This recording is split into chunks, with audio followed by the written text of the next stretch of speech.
하나님의 말씀을 봅니다. 하나님의 말씀은 로마서 3장 1절부터 8절까지의 말씀입니다. 로마서 3장 1절부터 8절, 제가 한 절, 여러분도 한 절 이렇게 말씀 올려드리겠습니다.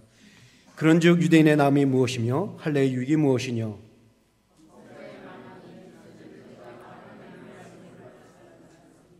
어떤 자들이 믿지 아니었으면 어찌하리요? 그 믿지 아니함이 하나님의 미쁘심을 피하겠느냐?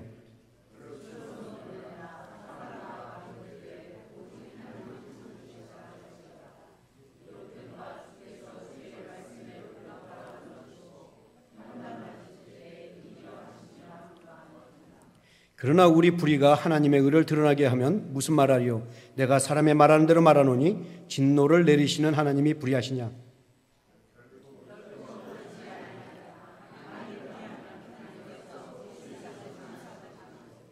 그러나 나의 거짓말로 하나님의 참되심이 더 풍성하여 그 영광이 되었으면 어찌 나도 죄인처럼 심판을 받으리요? 또는 그러면 선을 이루기 위하여 악을 행하자 하지 않겠느냐? 어떤 이들이 이렇게 비방하여 우리가 이런 말을 한다고 하니 저희가 정죄받는 것이 옳으니라. 아멘. 우리 옆에 분들하고 인사하죠. 은혜 받읍시다.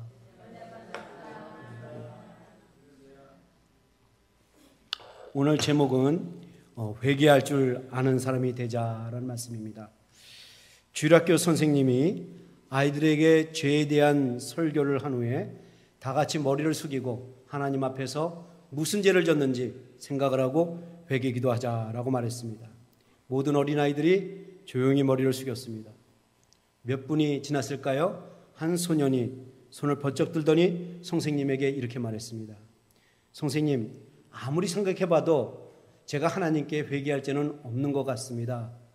그런데 누가 회개할지는 분명히 압니다. 저는 그 아이가 좀 회개를 했으면 좋겠습니다.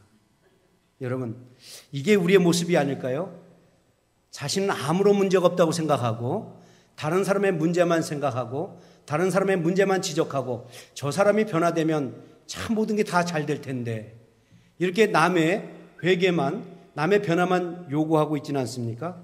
내가 이렇게 나쁜 마음을 갖게 되는 것, 내가 이렇게 미운 감정이 생기게 되는 것, 내가 이렇게 강팍해지고 거칠어지는 것, 내가 이렇게 못된 말을 하는 거 다 너 때문이야. 다 저 사람 때문이야.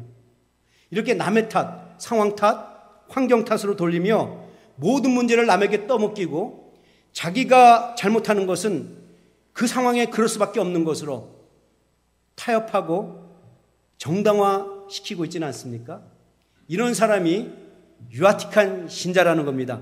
그리고 이렇게 신앙생활하는 사람들은 가정도 그렇고 교회도 그렇고 어렵게 만든다는 거예요. 피폐하게 만든다는 것입니다.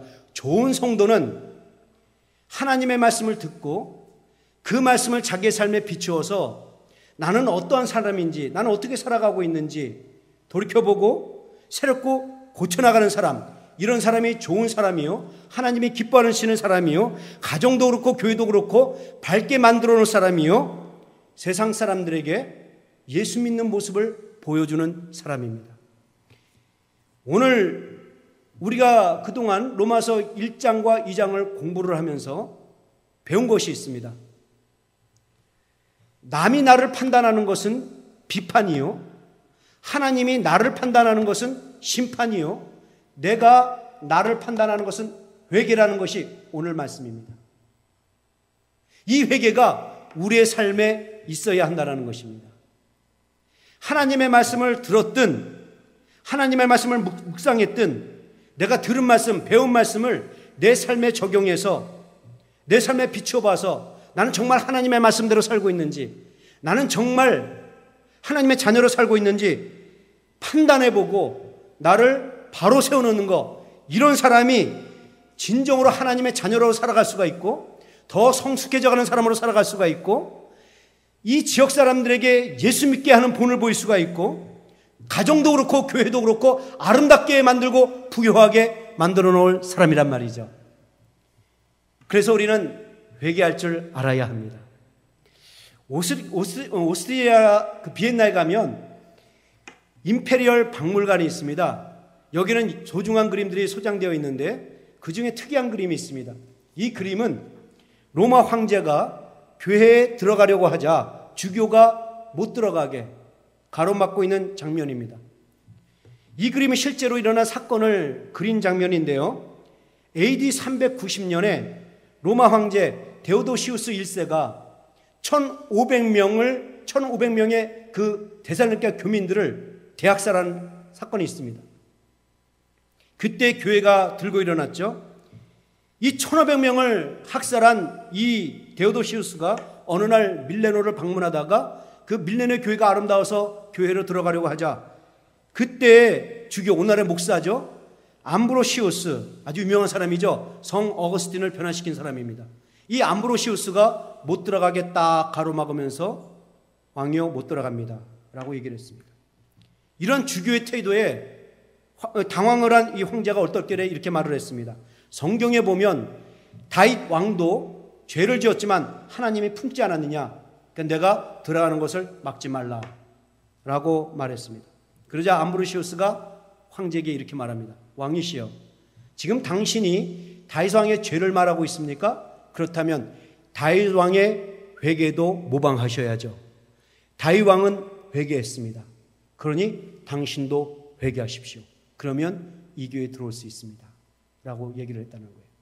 그 말에 기겁을 했던 모습을 그림으로 담고 있었단 말이죠. 여러분, 물론 이 로마 황제 말대로 교회에는 죄인들이 오는 곳입니다. 그러나 교회는 또한 회개받고 구원받아 하나님의 사람으로 살아가게 하는 것이 교회랍니다. 교회는 죄인들이 모여서 그냥 교제하다가 흩어지는 것이 교회가 아니라, 교회는 하나님의 말씀을 가르치고 하나님의 말씀을 배우고 찔림을 받고 은혜를 받고 구원을 경험케 하는 것이 교회예요. 하나님의 말씀을 가르쳐서 하나님의 자녀답게 살게 하고 성숙한 사람을 살게 하고 복음을 전하는 일꾼으로 살게끔 하는 것이 이 교회라는 것입니다. 교회가 왜 하나님의 말씀을 가르치느냐? 하나님의 자녀로 살도록 하기 위해서, 성숙한 자녀로 살도록 하기 위해서, 세상에 나가서 빛과 소금의 역할을 하며 우리의 모습을 통해서 예수 믿는 사람들이 늘어나도록 하기 위해서 말씀을 가르치는 것이지, 하나님의 말씀을 가르친 이유가 그 말씀을 배워서 남을 판단하러 도구로 삼으라고 가르친 것이 아니라는 것입니다. 그러므로 여러분들이 오늘 이 뜻을 깨닫고 우리가 교회 나와서 나를 하나님의 자녀로 만들기 위해서, 성숙한 자녀가 되어가기 위해서, 내 가정과 교회를 아름답게 하기 위해서는 하나님의 말씀을 듣고 내 삶에 적용하고 변화시켜야 된다, 이 각오를 가져야 합니다. 여러분들이 삶이 변화될 때에 여러분의 가정은 아름답게 변화될 수 있고, 여러분이 변화될 때에 교회는 아름답게 부유하게 변화될 수 있고, 여러분들이 변화될 때에 하나님의 영광이 이 지역에 나타나고 하나님을 찬양하는 소리가 이 지역에 널리 퍼질 줄로 믿습니다. 자, 이것이 로마서가 이것이 바로 바울이 로마서를 통해서 유대인들에게 전하고자 하는 마음이요, 심정이요, 목적이었습니다. 그런데 유대인들이 이 바울의 말을 듣자 기분이 나빠했단 말이죠. 처음에는 바울이 죄에 대해서 말하자 이거 우리에게 간 남의 얘기네 라고 반응을 합니다. 그런 이 유대인들을 앉혀놓고 너희들이 하나님의 자녀라고 말하니? 너희들이 율법을 배웠다고 말하니? 그럼 네 삶에 실천을 해서 너도 그런 삶을 살아야 되지 않았니? 그래야 하나님의 은혜가 있고 축복이 있다라고 말합니다. 그러자 이 유대인들이 할례로 브라킹을 합니다. 우리 몸에 할례를 있다. 하나님이 우리를 택함받았다. 그래서 구원과 축복이 보장됐다라고 얘기를 합니다. 그때 표면적인 유대인이 유대인이 아니요, 이면적인 유대인이 유대인이요, 몸에 지닌 할례가 할례가 아니라 마음의 할례를 지녀야 할례다. 그래야 구원이 보장되고 축복이 보장된다고 말합니다. 그러자 오늘 본문에 이들이 불끈 일어나서 궤변을 늘어놓기 시작합니다. 그런데 이 궤변이라서 그런지 오늘 본문 말씀은 이해하기가 굉장히 어렵습니다.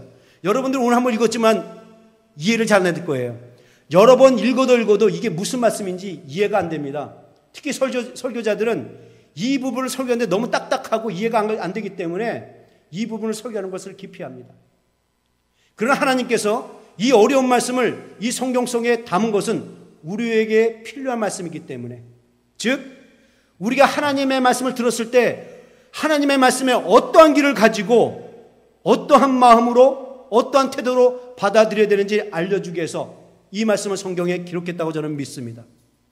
그러므로 여러분도 오늘 이 시간 본문을 통해서 유대인들이 하나님의 말씀에 어떠한 길을 가지고 들었는지를 잘 보시고, 우리들은 하나님의 말씀에 어떠한 마음으로 화답해야 하는지, 하나님의 말씀을 들었을 때에 유대인들처럼 삐뚤어진 마음으로 자기를 변명하려고 하고 자기 죄를 정당화하려고 하고 궤변을 늘어놓는 것이 옳은 것인지, 아니면 겸손히 하나님 앞에 나아가 무릎을 꿇고 하나님이 주신 말씀을 내 삶에 적용하고 나는 어떠한 삶을 살고 있는지를 보는 것이 옳은 것인지를 여러분 오늘 결단해서, 여러분 모두는 유대인들 같은 사람이 되지 말고 죄인에서 성숙한 신앙의 모습으로 바꾸는 다윗과 같은 사람, 베드로 같은 사람, 사울과 같은 사람이 될 수 있기를 주님의 이름으로 축원합니다. 자, 그러면 첫 번째로 이 유대인들이 듣고 기분 나빠서 질문을 던지면서 궤변을 늘어놓은 것이 뭐냐? 그러면 유대인의 나음이 무엇이며 할례가 무엇이 뭐냐라는 유익이 뭐냐라는 질문합니다. 다시 한번 본문을 보죠. 그런즉 유대인의 나음이 무엇이며 할례의 유익이 무엇이냐? 여기서 그런즉이라는 단어는 on이라는 히브리어 접속사로서 그런즉 이런 의미도 있지만 그러면, 그렇다면 이런 뜻입니다. 무슨 말인지 아시겠습니까? 유대인들이 지금 바울에게 따지고 묻는 거예요. 바울, 당신 말대로 하나님이 나를 택하셨고 하나님이 나에게 할례를 주셨고 나에게 율법을 주셨는데 이것이 구원과 보장이 안 된다면, 이것이 축복의 약속이 보장이 안 된다면 우리에게 왜 우리를 택했느냐? 우리를 왜 이 할례를 주었느냐? 왜 말씀을 주었느냐? 이 나음이 뭐냐라고 지금 묻는 것입니다. 우린 지금 하나님께 택감을 받고 할례를 받고 말씀을 받았는데 유대인들은 그거 하나 받지 못했는데, 그들은 받지 못해서도 하나님 말씀대로 살면 구원이 보장되고 축복이 보장되고, 우리는 이것을 가졌지만 그렇게 살지 않으면 보장이 안 된다면 우리 유대인과 이 이방인들의 차이점이 뭐냐? 나음이 뭐냐? 라고 지금 묻는 거예요. 여기에 대해서 이 바울이 아주 간단 명료하게 대답을 합니다. 범사에 많으니, 첫째는 저희가 하나님의 말씀을 맡았습니다. 아주 간단하고 짧은 대답이지만 여기는 매우 중요한 의미가 있습니다. 먼저 범사에 많으니, 이 말이 많이 뭐냐면 영어 성경을 보면 더 클리어하게 이해가 됩니다. Much in every way. Much in every way. 그러니까 여러 번호 보나 특권이라는 것입니다. 어느 면으로 보나 특권이고 어느 쪽으로 보나 특권이라는 것입니다. 그러니까 하나님이 너를 불러서 택했느냐? 그거 특권 맞다라는 것입니다.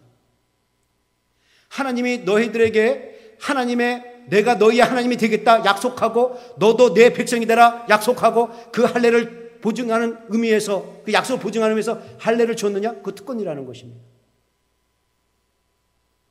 하나님이 내게 말씀을 주신 거 특권이라는 거예요. 여러분, 이 유대인이 받은 특권에 대해서 로마서 9장이 잘 설명하고 있어요. 이 유대인들이 어떤 특권을 받았는지 8가지로 얘기하는데 거기에 양자된 게 나오고요, 하나님의 백성 되었다는 얘기가 나오고, 그리고 그리스도가 그들을 구원하는 보장에서 메시아를 보여줬다, 이런 얘기 나와요. 그러니까 이것을 제가 여러분들 이야기하기 쉽게 설명하면 이런 얘기예요.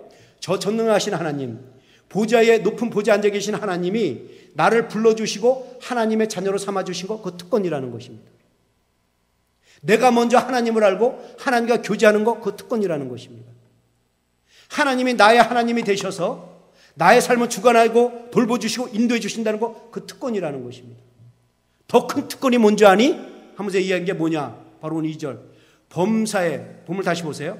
범사에 많으니 첫째는 저희 하나님의 말씀을 맡았습니다.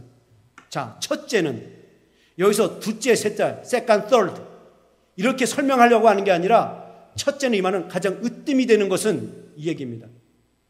그러니까 너희 특권 중에서 가장 큰 특권이 뭔지 아니? 하나님의 말씀을 받은 것이라는 것입니다. 하나님의 말씀을 받은 것이 왜 그렇게 큰 특권이냐?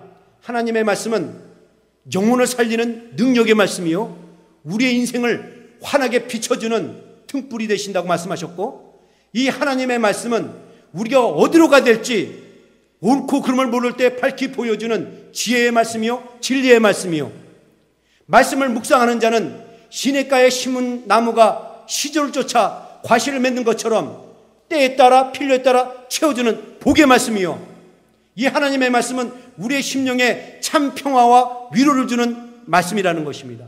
이게 특권이라는 거예요. 그러니까 하나님이 너를 불러주셨느냐? 특권이라는 것입니다. 하나님이 너의 하나님이 되겠다고 약속해서 그 할례를 얘기했느냐? 특권이라는 것입니다. 하나님이 너에게 말씀을 주셨느냐? 그 특권이라는 거예요. 근데 하나님이 왜 그 특권을 줬느냐? 그 특권을 누리라고 줬다라는 것입니다. 누리라는 거예요. 너희가 하나님의 자녀가 되었느냐? 그럼 하나님의 자녀의 삶을 살아서 하나님의 자녀만이 누릴 수 있는 그 영적 축복을 누리라는 것입니다. 하나님이 너희 하나님이 되겠다고 약속했니? 그러면 그 하나님이 너희 하나님이 되게 해서 그 하나님께 내 모든 삶을 맡기고 인도함을 받아 그 축복을 누리라는 것입니다. 하나님으로부터 말씀을 배웠니? 그 말씀을 너의 삶에 가르쳐서 너도 그 삶을 배워서 그 말씀의 능력을 체험하고 그 말씀을 붙들고 승리하는 인생으로 만들어 놓고 다른 사람에게도 복음을 전해서 생명을 나눠주고 그 사람도 하나님의 자녀가 되게 하라는 것입니다. 이 축복의 특권을 누리라는 거예요. 자, 여러분들 여기서 주목할 단어가 있습니다. 맡았다라는 단어. 이 맡았다는 단어 여러분 다 아시죠? 너 혼자 갖고 있으라는 말이 아니라 선한 청지기같이 주인이 주신 것을 주인의 뜻에 의해서, 주님의 뜻을 위해서 사용하라는 것입니다. 자, 보세요. 하나님께서 애굽에서 바로의 종이 되어 종살이하는 이 이스라엘 백성들을 구출해서 해방시켜주고 하나님의 자녀로 삼아주시면서 제일 먼저 주신 것이 하나님의 말씀이었습니다. 죄된 그들을 죄의 신분에서 구원해내서 하나님의 신분으로 바꿔주면서 신의 산에서 제일 먼저 준 것이 뭐냐? 돈도 아니요, 명예도 아니요, 떡도 아니요, 하나님의 말씀이었다는 것입니다. 그들을 신의 산으로 불러나자마자 제일 먼저 왜 그 말씀을 주셨느냐? 돈으로도 떡으로도 그 이겨낼 수 없는 광야 생활에서 말씀을 들고 그 고난을 이겨내라고, 그 힘든 상황을 이겨내라고, 그 네 마음을 지켜내라고 말씀을 주셨다는 말입니다. 그래서 그 말씀을 붙들고 승리하는 인생을 살다가 적과 끓이 흐르는 가나안 땅에 들어가서 그 복을 누리고 거기에 있는 우상 숭배하는 사람들에게도 복음을 전해 예수 믿게, 하나님 믿게 만들고 그 땅을 하나님의 땅으로 만들어 놓으라는 것입니다. 그래서 말씀을 주신 거예요. 그런데 유대인들은 착각 속에서 빠졌단 말이죠. 하나님의 자녀된 것만 자랑하고 몸에 할례를 가진 것만 자랑하고 나는 하나님의 말씀을 배웠다고만 자랑하고 있단 말이죠. 그래서 바울이 그래? 그거 특권이다. 그래, 그것이 너의 나음이요, 너의 유익이다. 너 자랑할 만하다. 그런데 그 특권을 실천하며 살아. 그 특권의 축복을 누리라는 것입니다. 하나님의 자녀가 되었다고 자랑하니 자랑만 하지 말고 하나님 자녀의 삶을 살아. 하나님부터 오는 그 영적 축복을 누리라는 것입니다. 하나님이 너의 하나님이 되겠다고 약속했니? 그렇다면 그 하나님을 주인 삼아 그 삶 속에 들어가라는 것입니다. 그래서 하나님의 축복을 누리라는 거예요. 하나님의 말씀을 받았으면 그 말씀을 가지고 너의 인생을 승리하는 인생을 만들어 놓고 다른 사람에도 복음을 전해 예수 믿게 하라는 것입니다. 여러분, 그러면 이렇게 깨달았으면 로마서를 통해서 이렇게 계속 얘기했는데 그러면 깨닫고 아 그렇구나 라고 자기를 돌이키면서 변화시켜야 되는데 내가 자랑만 할 것이 아니라 실천하면서 살아야지 이렇게 결단해야 되는데 이렇게 물어봤단 말이죠. 그러면 유대인의 나음이 무엇이요? 할례 유익이 뭐냐? 쓸데없는 이 질문도 아닌 질문을 했다라는 것입니다. 여러분, 이게 우리의 모습이라는 겁니다. 나는 하나님의 자녀 되었다고 말합니다.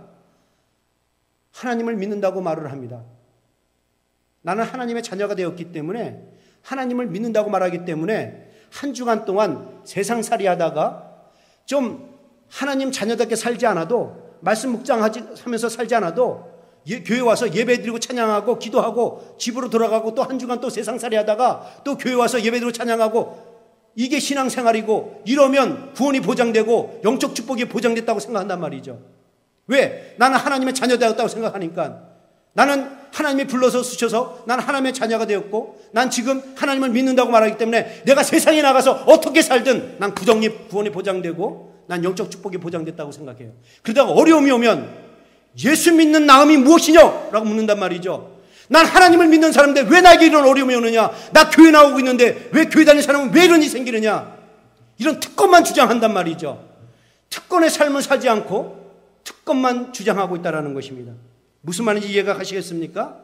그렇기 때문에 여러분들 오늘 시간 하나님의 말씀에 귀를 기울이시고 그 말씀을 배웠습니까? 그 말씀을 내 삶에 가르쳐서 나는 그 삶을 살고 있는지 결단하시고 오늘 시간부터 여러분 모두를 하나님 말씀대로 사는 사람, 하나님 자녀답게 사는 사람, 그분을 나의 주인으로 모시고 그분께 내 모든 인생을 맡기고 내 뜻대로가 아니라 그분 뜻대로 살겠다는 이 결단하는 여러분 될 수 있기를 주님의 이름으로 축원합니다. 그래야 이 특권을 누릴 수가 있어요. 자, 그런데 유대인들이 자기들 궤변이 막혀버리니까 다음 질문으로 넘어갑니다. 다음 질문이 뭐냐? 그럼 하나님이 불의하신 하나님이 아니냐? 이 질문으로 넘어가요. 자, 같이 보시죠. 3절. 어떤 자들이 믿지 아니었으면 어찌하리요? 그 믿지 아니함이 하나님의 미쁘심을 패하겠느냐? 이 말이 무슨 말인지 여러분들 이야기 쉽게 풀어서 설명하겠습니다. 하나님이 일방적으로 우리를 불러서 하나님의 자녀로 삼아주셨는데 그렇다면 우리가 좀 하나님 자녀께 살지 않아도 말씀대로 살지 않아도 하나님이 끝까지 우리를 지켜줘야 되는 거 아니냐? 하나님이 일방적으로 우리를 불러주셔 하나님의 자녀로 삼아줬는데 우리가 하나님의 말씀대로 살지 않는다고 그 자격을 박탈하시냐? 그럼 하나님이 약속 위반한 거네? 라고 말한 거란 말이죠. 무슨 말인지 알겠습니까? 하나님이 우리의 하나님이 되겠다고 약속해놓고 그 증표로 할례를 요구하고 동참하라고 해놓고 그럴 때는 언제고 우리가 좀 하나님 말씀대로 살지 않는다고 그 약속을 무효화시키면 그 하나님이 약속을 위반한 것인데 그런 하나님이 어떻게 신실하신 하나님이냐? 그런 하나님을 우리가 어떻게 믿을 수가 있느냐? 이런 말도 안 되는 궤변을 늘어놓고 있단 말이죠. 그러니까 4절에서 바울이 이렇게 얘기합니다. 그럴 수 없느니라. 사람은 다 거짓되되 오직 하나님은 참되시 할지어다. 무슨 말입니까? 그럴 수 없느니라. 하나님을 신뢰할 수 없다니 그게 무슨 말이냐? 오히려 사람들이 약속을 지키는데 거짓되고 신실하지 못한 것이지 하나님은 약속을 지키시는데 신실하신 분이시다. 하나님과 너와 약속하지 않았니? 너는 하나님의 백성이 되겠다고 약속했고 하나님은 너의 하나님이 되겠다고 약속했는데 너희가 그 약속을 깨고 너희가 인생의 주인이 돼서 네 인생을 네 마음대로 네 정욕대로 살지 않았니? 그것을 보시고 하나님이 판단하시고 약속을 무효화시키는 거 이것이야말로 하나님이 신실하신 하나님이 아니니 지금 이 말을 하고 있는 거예요. 이해가 가시겠습니까? 지금 이런 말을 하는 것입니다. 사람이 잘한 일을 했는데 장한 일을 했는데 하나님이 상을 주시지 않냐고 오히려 벌을 주신다면 억울한 일을 당했는데 보상하지 않냐고 오히려 벌을 주신다면 그리고 악을 행한 사람에게는 오히려 벌을 주지 않고 상을 주는다면 어떻게 우리가 그 하나님을 신실하게 믿을 수 있겠니? 바울이 지금 이 얘기를 하는 거예요. 잘못했으면 하나님 거기서 심판하시고 약속을 무효화시키는 것은 당연하다는 것입니다. 바울이 이 말을 하면서 다윗의 말을 인용합니다. 기록된 바 주께서 주의 말씀에 의롭다함을 얻으시고 판단받으실 때 이기려 하심이니라. 바울이 기가 막히게 유대인들이 존경하는 그들의 조상 다윗의 말을 인용합니다. 다윗이 뭐라고 얘기했어요? 너희들이 존경하는 너희 조상 다윗이 이런 말도 하지 않았니? 하나님의 말씀은 다 옳고 하나님의 판단은 다 옳다라고 말하지 않았니? 이 말을 하면서 특권만 자랑하는 유대인들에게 실천하지 않으면 약속은 무효화시킨다는 하나님의 판단은 옳다라는 것입니다. 하나님의 판단은 맞다라는 것입니다. 이 말로 그들의 궤변을 일축시킵니다. 그럼 이 정도 됐으면 어떻게 됩니까? 정신 차리고 회개하고 아 그렇구나 내가 자랑만 할 것이 아니라 내가 그걸 실천하면서 살아야 되겠구나 이렇게 바뀌어야 되는데 다른 궤변으로 떠넘어갑니다. 5절을 보시죠. 우리 불의가 하나님의 의를 드러나게 하면 무슨 말하리요? 내가 사람의 말하는 대로 말하노니 진노를 내시는 하나님이 불의하시냐? 지금 유대인들이 무슨 질문을 했는지 아십니까? 우리가 불순종해서 하나님의 판단이 옳다고? 그러면 우리가 불순종해서 하나님의 의로나가 드러났단 말이네? 그럼 우리의 불순종으로 하나님의 의가 드러났다면 우리가 잘한 거네? 이 궤변을 늘어났다는 거예요. 이해 가시겠습니까? 내가 잘못해서 하나님의 의가 드러났다면 내 불순종이 하나님의 의를 드러냈는데 공헌을 했는데 그러면 칭찬을 해야지. 왜 진노를 내리치냐? 진노를 내신 하나님이 문제가 있는 거 아니냐? 불의하신 것이 아니냐? 이런 얘기를 했다는 것입니다. 여러분들이 이야기를 쉽게 이해하기 위해서 제가 하나 예를 들겠습니다. 오래전에 미주신문에 나온 사건이에요. 뉴욕 지하철에서 두 거지가 피켓을 들고 구걸을 하고 있었습니다. 한 사람은 누더기 옷을 입고 처량한 모습으로 I am hungry. 나는 배가 고픕니다. 집도 없습니다. 도와주세요. 라는 피켓을 들고 구걸을 했어요. 그런데 바로 옆에 있는 한 사람은 저같이 말쑥하게 양복을 입고 나는 부자입니다. I'm rich. 그러나 나는 돈이 더 필요합니다. 돈을 주세요. 누구에게 돈을 줬을 것 같습니까? 예, 누더기 옷을 입은 그 거지에게 돈을 더 주었다는 것입니다. 그런데 이 누더기 옷을 입은 사람이 혼자 구걸하는 것보다 양복 입은 사람 옆에서 구걸을 하니까 더 많이 얻었다라는 거예요. 근데 알고 보니까 이 둘은 서로 아는 사이로 짜고 했다라는 것입니다. 그래서 수익을 많이 거뒀다라는 거예요. 그러니까 무슨 말이냐면 이게 누더기 차림의 옷을 입은 거지가 혼자 구걸하는 것보다 이 말쑥하게 차려입은 이 거지와 함께 구걸하게 되면 보는 사람하고 순간 상대적으로 그 누더기 옷을 입은 거지가 더 불쌍해 보여서 더 준다라는 것입니다. 그래서 더 수입을 올렸다라는 거예요. 지금 유대인들이 이 말을 하고 있는 것입니다. 나의 죄로 인해서 하나님의 의가 상대적으로 드러나니? 그럼 내가 잘한 일을 한 거네? 우리가 더러우면 더러울수록 하나님의 의가 드러났다라면 우리가 잘한 일인데 왜 진노하시느냐? 나쁜 하나님이 아니시냐? 이 얘기를 했다는 거예요. 이 궤변에 바울이 단호하게 말합니다. 6절. 결코 그렇지 아니하리라. Certainly not. 말도 안 되는 소리 하지 마. 이 얘기해 지금요. 잘못을 보고도 판단하지 않으면 어떻게 하나님이 세상을 판단할 수 있겠느냐. 지금 그 얘기를 하신 것입니다. 이쯤 되면 이제 유대인들은 손을 들고 항복하고 깨달았습니다. 내가 이제 자랑만 하지 않고 내가 하나님의 자녀가 되었다고만 말하지 않고 하나님의 자녀답게 살겠습니다. 하나님의 말씀을 배웠다고만 말하지 않고 그 말씀을 내 삶에 적용하고 살겠습니다. 이게 돌아와야 되는데 이 세 번째 궤변에서 막혀버리니까 이 세 번째 궤변을 더 정당하게 더 힘을 시키기 위해서 예를 듭니다. 7절 8절이 그거예요. 그러나 나의 거짓말로 하나님의 참되심이 더 풍성하여 그의 영광이 되었으면 어찌 나도 죄인처럼 심판을 받으리요. 또는 그러면 선을 이루기 위하여 악을 행하지 않겠느냐. 어떤 이들이 이렇게 비방하여 우리가 이런 말을 한다고 하니. 자, 세 번째 궤변에서 안 먹혀 들어가니까 예를 들면서 자기 그 궤변을 정당화시키려고 했고 자기의 죄를 정당화시키려고 했습니다. 그 구체적인 얘기가 뭡니까? 거짓말하는 것을 예로 들었습니다. 바울 선생, 다시 한번 내가 말하는 것을 잘 들어보시오. 내가 거짓말을 하면 할수록 하나님의 진실하심은 더 선명하게 드러나고 하나님의 진실함이 드러나면 드러날수록 하나님이 더 많은 영광을 받는 것인데 그럼 내가 잘한 거 아닙니까? 근데 왜 나를 죄인 취급합니까? 지금 얘기하는 거예요. 참 말이 되는 소리 합니까? 바울 당신도 그런 말을 하지 않았습니까? 죄가 더한 곳에 은혜가 더하다고 얘기하지 않았습니까? 사실 바울이 이 말을 했어요. 로마서 5장 20절을 보십시오. 바울이 이 말을 했습니다. 죄가 더한 곳에 은혜가 더욱 넘쳤나니. 바울이 이 말을 했어요. 무슨 말입니까?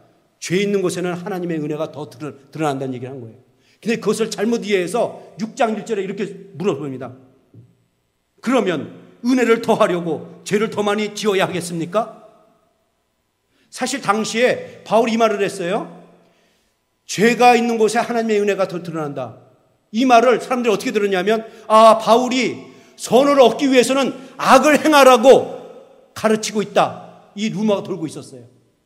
그래서 오늘 본문에 이렇게 말한 거예요. 어떤 이들이 이렇게 비방하여 우리에게 이런 말을 한다 하니 이렇게 얘기한 것입니다. 자, 바울이 유대인들이 이 바울의 말을 이용해서 지금 이런 말을 늘어놓은 거예요. 우리가 거짓말을 하면 할수록 하나님의 의는 드러나고 우리가 악을 행하면 행할수록 용서하시는 하나님의 긍휼이 드러나니 우리가 잘한 일을 한 건데 축복해야지. 이 궤변을 늘어놓은 겁니다. 이에 바울의 대답은 더 이상의 설명할 가치도 없고 설득할 가치도 없어서 한마디로 딱 얘기합니다. 뭡니까? 8절 마지막 보시죠.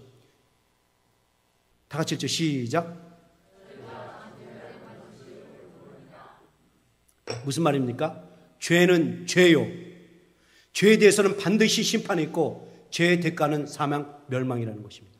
설령 나의 악으로 하나님의 의가 드러났다 해도 내 악이 아니 될 수가 없다는 것입니다. 나의 죄로 하나님의, 그러니까 예수님의 십자가, 보혈이 더 높게 드러났다 할지라도 내 죄가 손으로 바뀔 수 없다는 거예요. 예를 들어서 요셉의 형제들이 요셉을 미워서 시기에서 질투해서 팔아넘깁니다. 그 결과로 요셉이 애굽에 내려가서 국무총리가 되고 이스라엘을 구원합니다. 그렇다고 해서 요셉의 형제들의 죄가 선으로 바뀌지 않는다라는 것입니다. 하나님께서 그 형제들의 죄를 통해서 이스라엘을 구원한 것이 아니라 그들이 죄를 졌음에도 불구하고 하나님은 이스라엘을 구원한 것입니다. 무슨 말인지 이해가 가시겠습니까? 하나님께 헌금하겠다고 도둑질한 죄가 선이 될 수 없다라는 것입니다. 어느 목사가 그랬대잖아요.